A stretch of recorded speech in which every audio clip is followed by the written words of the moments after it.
Here. This WBTV high-definition program is sponsored by Time Warner Cable. WBTV on your side with breaking news now. We have some breaking news right now. There is a search and rescue operation going on. This is in the South Fork of the Catawba River, Gaston County, in the town of Belmont. You can see one of the police vehicles there. They're moored up. They've gotten a 911 call where someone has gone into the lake, into the water, and not re-emerged. So again, they are looking for someone who has gone underwater right now. They've called for Charlotte Mecklenburg dive team to come and assist. This is Gaston County in the town of Belmont. We've got our eyes on this breaking news. We'll bring you more as soon as we get it. Also a major backup right now on I-77, all because of this vehicle fire at the Billy Graham Parkway exit. If you're waiting on a loved one to get home, it could take them some time. Good Friday evening. I'm Maureen O'Boyle. I'm Paul Cameron. Thanks for being here tonight. Let's get straight to Jacinta Garabito in the First Alert Traffic Center to tell us more. Thanks, Paul. Your First Alert Traffic is brought to you by Paramount Hyundai. As of right now, traffic traveling I-77 northbound is delayed 30 to 40 minutes due to this vehicle fire. And as we get into rush hour, this delay will definitely get worse. Tell family and friends, or if you have plans on heading out this afternoon in this direction, take South Tryon Street as your alternate route. I'll continue to bring you the updates. Paul, back to you. All right, Jacinta, thank you. The man accused of killing a high school cheerleader will wait until at least next week to learn his fate. Gary Daniels in court for just a few hours today before a judge called for a weekend recess. Sarah Batista's been in court all week, and Sarah, delay after delay. And first, the jury requests to review evidence, and now the judge sends everyone home for the weekend.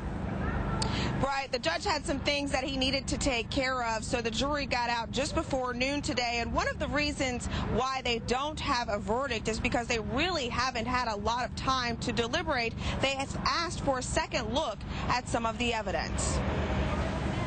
The jury began the day with a look at the transcript from Gary Daniels' interview with police on March 1st, 2009. An hour later, they request another look at portions of Daniels' taped confession. They specifically asked to see the part where Daniels admits to the detective he meant to kill Sharnae Watt.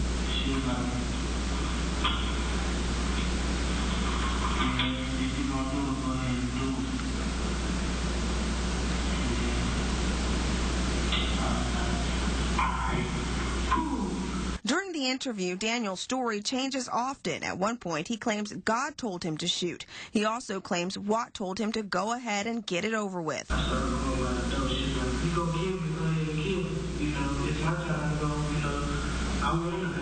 Prosecutors maintain Daniels intended to kill his 18-year-old girlfriend, that it was premeditated.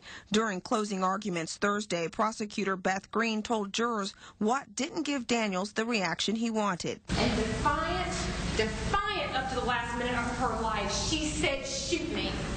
If you're going to do it, get it over with. Shoot me. And did.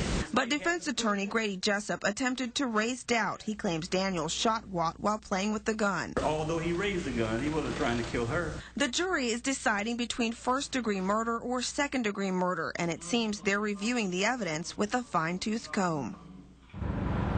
Again, it has been hard for the jury to deliberate because they've been looking at that evidence, and they have to look at it inside the courtroom, and they're not allowed to discuss anything inside the courtroom. But again, deliberations will resume on Monday. For now, we're live from the Mecklenburg County Courthouse. Sarah Batista, WBTV, on your side. Sarah, thank you. Now, if the jury convicts Daniels of first-degree murder, mandatory sentencing means he'll get life in prison without the possibility of parole. Second-degree murder, that's between 8 and 39 years. Prosecutors decided not to seek the death penalty in this case. Serious injuries when a bicycle collided with a car here in North Charlotte. Sky 3 over the scene at Atondo and Statesville Road this afternoon. Police just reopened this intersection. Medic rushed one person to CMC Maine. The person's condition is not available right now. This Charlotte businessman will spend 22 years in federal prison. Sidney Hansen sentenced today for his part in a Ponzi scheme. His company built more than 100 100 people out of millions of dollars by promising extraordinary returns with little investment risk. But it was too good to be true. Hansen expected to pay restitution in excess of $33 million. Police arrested an intruder at the governor's mansion today. State Capitol Police caught the man about 2 o'clock in the morning on the mansion's front lawn after they say he scaled a wall. Identity has not been released. He will be charged with first-degree trespassing. Prosecutors investigating former Senator John Edwards, taking another look at the man who posed as the father of his baby. Andrew Young spotted leaving an attorney's office in Washington, D.C. Prosecutors interviewed him for more than 4 hours yesterday. Investigators want to know if Edwards improperly used funds from his 2008 presidential campaign to cover up his affair with Riel Hunter. Tonight, a new system to save you money when you dial 911. An ambulance ride can cost upwards of $1,000 even when it's not a life-threatening emergency. But now the help you need could be just a phone call away. Kristen Miranda is on your side with details. Kristen? Maureen, it can be a difficult and costly decision. How sick is sick enough to ask for an ambulance? Now, some insurance companies will offer a nurse line. Not all of them, though. Now calling 911, you'll have an alternative to the ambulance. Would you rather speak to a nurse instead? It's called Omega, a program Medic has been working on with local hospital partners for 4 years now. There were patients with minor health care problems or injuries that could be, their injuries or problems could be addressed in ways other than sending a paramedic and then transporting them to a busy emergency department. Items such as earaches, toothaches, nausea, minor extremity wounds that don't require emergent care. 911 operators are trained to ask the right questions to determine if a particular patient might be appropriate for a nurse referral. If so, they'll ask the patient if that's what they want. If the patient chooses to have a paramedic to still respond, then they absolutely will receive a response. If not, that patient can be transferred to a nurse on standby immediately.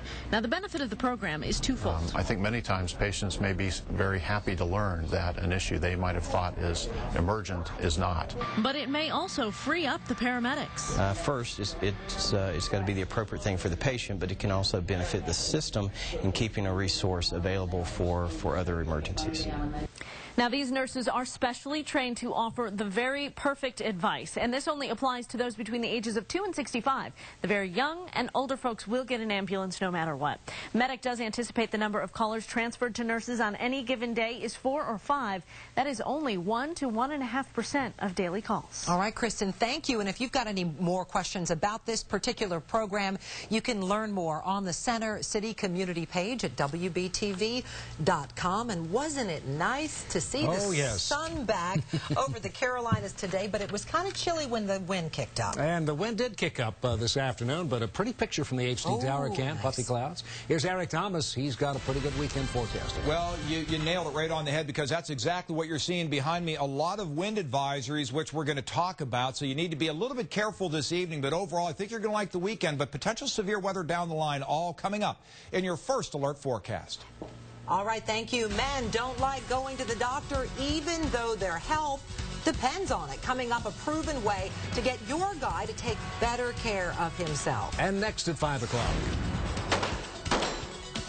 Republicans in Raleigh taking aim at our state's gun laws. Why it could soon be much easier for anyone to get their hands on a weapon. And we are watching this breaking news in Gaston County. Sky 3 live over a search in the water here. We know they are looking for someone who went in and did not come back up. We're on top of this. Back right after this.